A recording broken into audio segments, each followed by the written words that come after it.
Assalamu alaikum. I am Muhammad Yasin or Akash. Today I will make you realize some rules regarding rewrite form of the verbs. Step by step I will make you realize some rules when do we use ing with the verb. This is very important rule. If you want to improve in English, if you want to know when do we use or add ing with the verb, you must follow these rules I am making realize step by step. You can copy from the board, and if you practice more, I think it will help you to understand better English. So rule number 1, without to, if you find out any type of preposition before the gap, you have to add ing with the verb in the gap.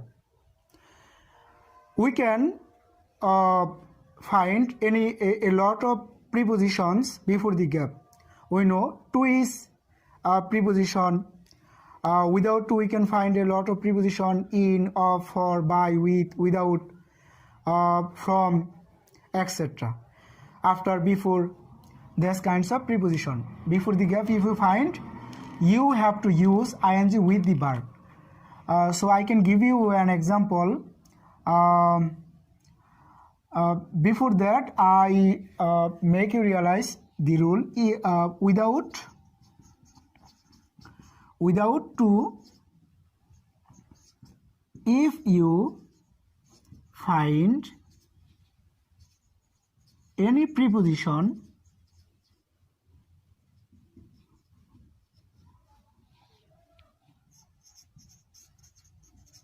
before the gap, you must add ing with the verb in the gap. For example,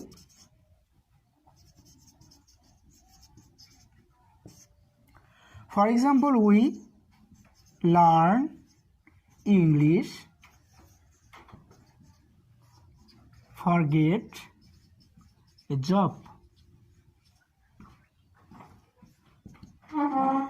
Before the gap, we are finding for. For is the preposition.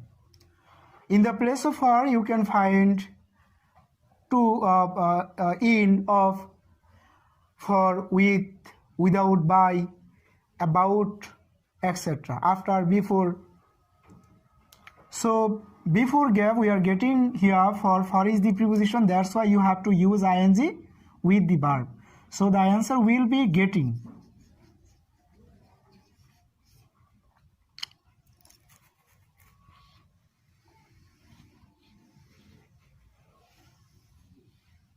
Number 2, in a simple sentence, sometimes we get two verbs. After the subject, you can find the main verb, and in the same sentence, when we'll get another verb, we have to add ing with the verb. In a simple sentence, if you find out two verbs, you have to add ing with the verb in the gap. For example, I can make you realize example. I saw him carry a box.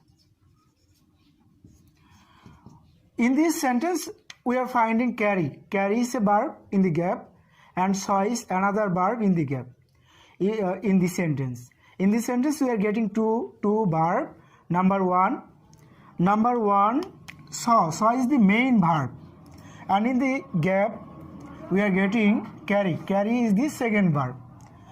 In a simple sentence, when we will find two verbs, we have to add ing with the second verb in the gap.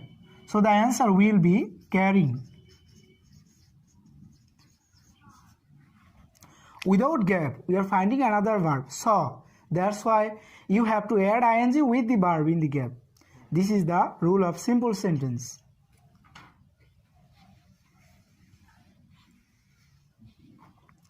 Number 3. At first of the sentence or at last of the sentence. You can find out gap. You can find out gap at first of the sentence or at last of the sentence. You have to use ing with the verb in the gap. So, for example, I can make you realize example. Suppose we are getting at first work. Work is situated in the gap. And then the other part of the sentence, work is good for health.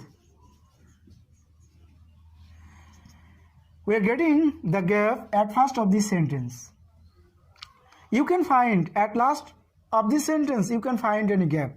Or at first of the sentence, you can find any gap. When you will use verb at last or at first of the sentence, in the gap, any verb, you have to add ing with the verb. That's why the answer will be walk, walking. Walking is the correct answer.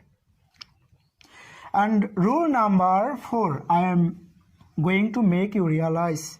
Rule number 4. With view to, look forward to, be used to, in addicted to. Such types of phrase you can find before the gap. With view to, look forward to, be used to, in addicted to. Such types of phrase in this phrase we can find at last of the this phrase we are getting to. Though we are getting to at last of the phrase, we must use or add ing with the verb after this types of phrase. So I can make you realize for an example.